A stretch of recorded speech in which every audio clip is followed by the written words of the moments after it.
तो भाइयों आज हमारे पास शी हल्क का एपिसोड नंबर 6 को रिलीज़ किया गया था और ये बात तो मानने वाली है कि पिछले 2 एपिसोड का ब्रेकडाउन ना बताने के बाद आज भी मेरा कोई खास दिल नहीं था इस पूरे के पूरे एपिसोड का ब्रेकडाउन करने का, क्योंकि आज फिर हमारा डेयरडेविल के नाम पे काटा गया है इस एपिसोड के अंदर और हमें डेयरडेविल देखने को नहीं मिला। लेकिन आज के इस एपिसोड के अंदर सरप्राइजिंगली हमारे पास 2 ऐसे बड़े ईस्टर एग्स हैं जिनके ऊपर बात करना मेरे लिए बहुत ज़्यादा ज़रूरी था और सिर्फ इसी वजह से मैं आज के इस एपिसोड का ब्रेकडाउन करने के लिए जा रहा हूँ। So guys, this is Peter और आज की इस वीडियो में हम करने वाले हैं शी हल्क के एपिसोड 6 का ब्रेकडाउन और हम जानेंगे कि आखिरकार मिस्टर इमोर्टल कौन है कॉमिक्स से और ये इंटेलिजेंसिया का क्या सारा का सारा सीन चल रहा है। तो चलिए बिना किसी और बात के फौरन से अपनी आज की इस वीडियो को स्टार्ट करते हैं।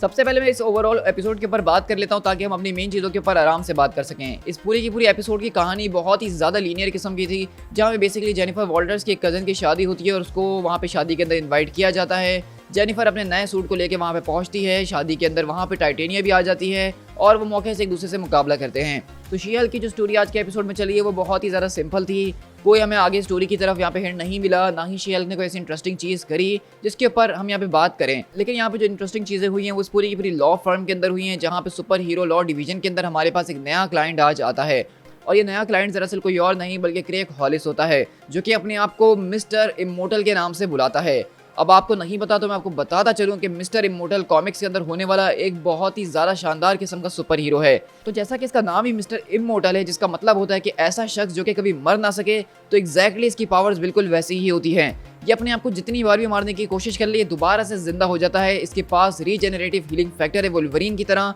और इसकी असल पावर ही यही है कि वो मरता नहीं है कभी, तो इसलिए उसका नाम मिस्टर इमोर्टल है। अब अगर हम इस एपिसोड के अंदर बात करें तो हम देखते हैं कि वो यहाँ पे अपना केस लेकर आया होता है, क्योंकि उसने अपनी जिंदगी के अंदर काफ़ी लोगों से शादियाँ करी हुई हैं और अब उन सबको वो डंप करना चाहता है एक साथ, लेकिन इससे बहुत बड़े इशूज़ बन सकते हैं। और हमने देखा कि किस तरीके से वो बताता भी है कि उसने मरने की काफ़ी बार कोशिशें करी है, जो कि कॉमिक्स में भी ऐसा हो चुका है, जहाँ पे वो पहली बार जब सुसाइड करता है तो तब जाके उसको ये बात पता चलती है कि उसके पास ना मरने वाली पावर्स मौजूद हैं। तो ये कितना ऑड होगा ना कि एक ऐसा इंसान जो कि अपनी ज़िंदगी को ख़त्म करने जा रहा था और उसको ये बात पता चले कि वो कभी मर नहीं सकता है, तो इससे बुरा और क्या ही हो सकता है। लेकिन सारे के सारे जोक्स असाइड, यहाँ पे अगर मैं आपको थोड़ा सा कॉमिक बुक से बताता चलूँ मिस्टर इमोर्टल के बारे में, तो ये एक बहुत ही ज़्यादा इंपॉर्टेंट कैरेक्टर है। अब कॉमिक से देखा जाए तो बहुत ज़्यादा लोग इसको सीधा सीधा यहाँ पे म्यूटेंट कहेंगे, लेकिन ये म्यूटेंट नहीं बल्कि उससे भी ऊपर की चीज़ है। अब कॉमिक्स के अंदर देखो, जो आम इंसान होते हैं उनको होमो सेपियंस कहा जाता है और जो म्यूटेंट्स होते हैं उनको होमो सुपीरियर कहा जाता है। लेकिन क्रेग हॉलिस एक ऐसा इंसान है जो कि इस पूरी की पूरी यूनिवर्स के अंदर अकलौता है जिसको टाइटल दिया गया था होमो सुप्रीम,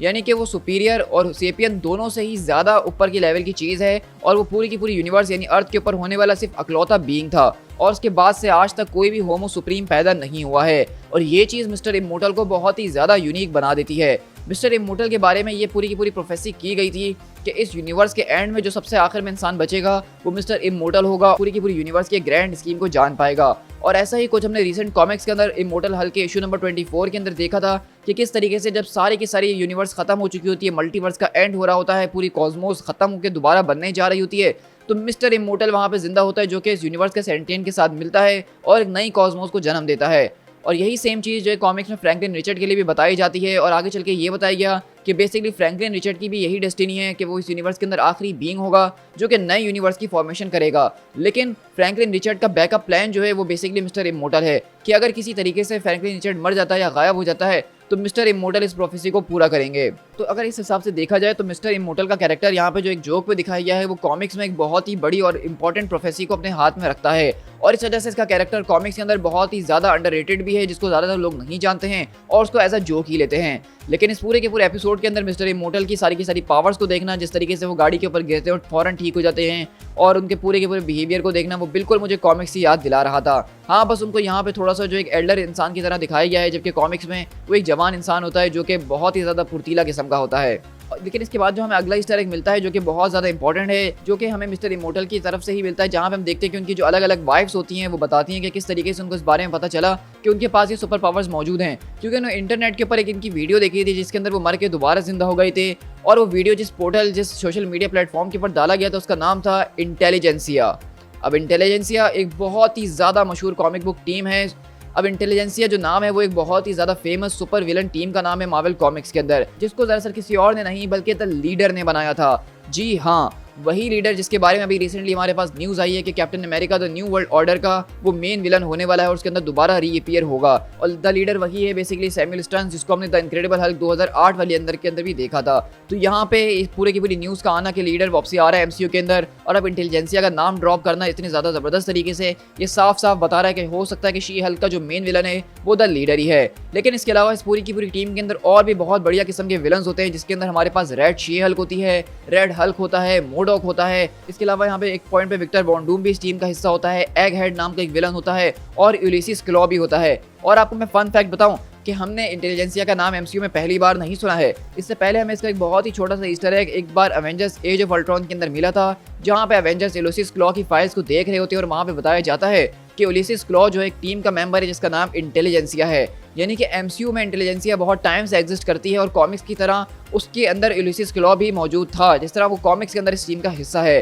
तो ये बात तो यहाँ पे इंटेलिजेंसिया का नाम ड्रॉप होना ये सच में एक बहुत ही बड़ा ईस्टर एग है, जिसकी वजह से हमारे एज ऑफ अल्ट्रॉन के अंदर जो एक छोटा सा ईस्टर एग दिया गया था वो भी दोबारा से यहाँ पे आके कनेक्ट होता है कि किस तरीके से यूलिसिस क्लॉ बहुत टाइम से इंटेलिजेंसिया का हिस्सा है और उसके अंदर अलग अलग मेंबर्स भी हो सकते हैं। लेकिन हमने यहाँ पे इंटेलिजेंसिया को जिस तरीके से देखा तो उन्होंने एक सोशल मीडिया प्लेटफॉर्म बनाया हुआ है, और जब यहाँ पे निकी रेमोस और यहाँ पे मेलोरी जो हैं वो उस पूरी की पूरी प्लेटफॉर्म को चेक करते हैं और वहाँ पे अपना अकाउंट बनाते हैं, तो वहाँ पे हल्क से रिलेटेड काफ़ी ईस्टर एग्स होते हैं और ऐसा लगता है कि ये बहुत बड़े हल्क के फैंस हैं। और वहाँ पे जो सारी की सारी कैंपेन चल रही होती है इस प्लेटफॉर्म के ऊपर वो ये होती हैं कि किस तरीके से शी हल्क को मारना चाहिए, किस तरीके से उसको हम जान से मार सकते हैं। तो यहाँ से ये बात साफ हो जाती है कि इंटेलिजेंसिया के अंदर जो कोई भी मेंबर्स हैं इस प्लेटफॉर्म के ऊपर जो भी यूजर्स हैं उनका सिर्फ एक ही मोटिव है कि शी हल्क को खत्म करना। और यहाँ से हम अपने इस पुराने एपिसोड को कनेक्ट कर सकते हैं, यानी कि जहाँ पे हमने देखा था कि ब्रेकिंग क्रू आके शी हल्क के ऊपर अटैक करता है, उसका ब्लड सैंपल लेने की कोशिश करता है, तो वो सारे के सारे लोग भी इंटेलिजेंसिया की तरफ से भेजे गए थे। और इसी तरह हम इस एपिसोड के टुवर्ड्स द एंड देखते हैं कि यहाँ पे हम सीक्रेट लैब के अंदर मौजूद होते हैं, जहाँ पे कोई मिस्टीरियस शख्स बेसिकली शी हल्क की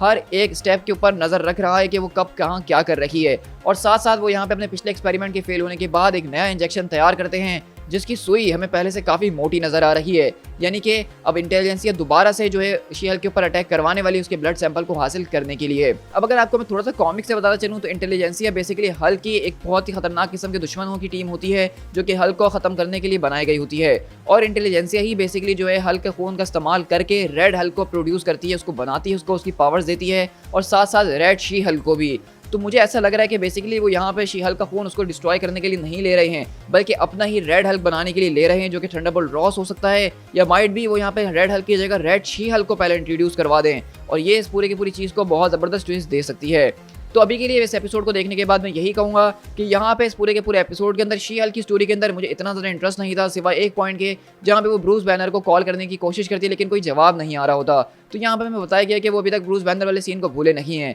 लेकिन यहाँ पे मिस्टर इमोर्टल का दिखना, जो कि कॉमिक्स से एक बहुत ज़्यादा इंपॉर्टेंट प्रोफेसी को और एक बहुत इंपॉर्टेंट कैरेक्टर मैं मानता हूँ, जिनको उनको दिखा देना, उनकी पावर्स को दिखा देना, जिसको कॉमिक्स में सॉर्ट ऑफ बहुत ज़्यादा लोग म्यूटेंट भी मानते हैं, लेकिन जैसा कि मैंने आपको बताया कि वो एक म्यूटेंट नहीं बल्कि होमो सुप्रीम है, जो कि म्यूटेंट से भी ऊपर की कहानी है। लेकिन वहीं पे इंटेलिजेंसिया का जो पूरा का पूरा ईस्टर एग था, मुझे ये इसी तरह इशारा कर रहा है कि बेसिकली सीरीज का जो मेन विलन होगा वो द लीडर ही हो सकता है, क्योंकि अभी रिसेंटली उसको कैप्टन अमेरिका के अंदर भी अनाउंस किया गया है, और यही सारी की सारी चीज़ें इंटेलिजेंसिया का ईस्टर एग दिखना, शी हल्क के ऊपर नजर रखना और ये सारी के सारे ब्रेकिंग क्रू को अपने काम के लिए इस्तेमाल करना, इस तरह की सारी पर्सनैलिटी जो है वो द लीडर की ही है। और हम ये बात कैसे भूल सकते हैं कि इनक्रेडिबल हल्क जो 2008 के अंदर आई थी उसके अंदर सैमुअल स्टन का सबसे ज़्यादा इंटरेस्ट हल्क के खून के अंदर ही था, वो उसके खून का इस्तेमाल करके मेडिसिन और अलग अलग चीज़ों का इलाज करना चाहता था। तो शायद वो यहाँ पे शी हल्क का खून का इस्तेमाल करके अब कुछ और ही करना चाह रहा है, क्योंकि वो सारे के सारे गामा रेडिएशन के बाद उसका दिमाग थोड़ा सा हिल चुका है। So guys with that being said मैं इस वीडियो को यहीं पर रैप अप करता हूं। तो आप लोग मुझे ज़रूर बताइएगा कि आपको ये दोनों के दोनों ईस्टर एग्स कैसे लगे हैं, और अगर आपको मेरी इस वीडियो के जरिए कुछ नया जानने को मिला है मार्वल कॉमिक्स से और इंटेलिजेंसिया के बारे में,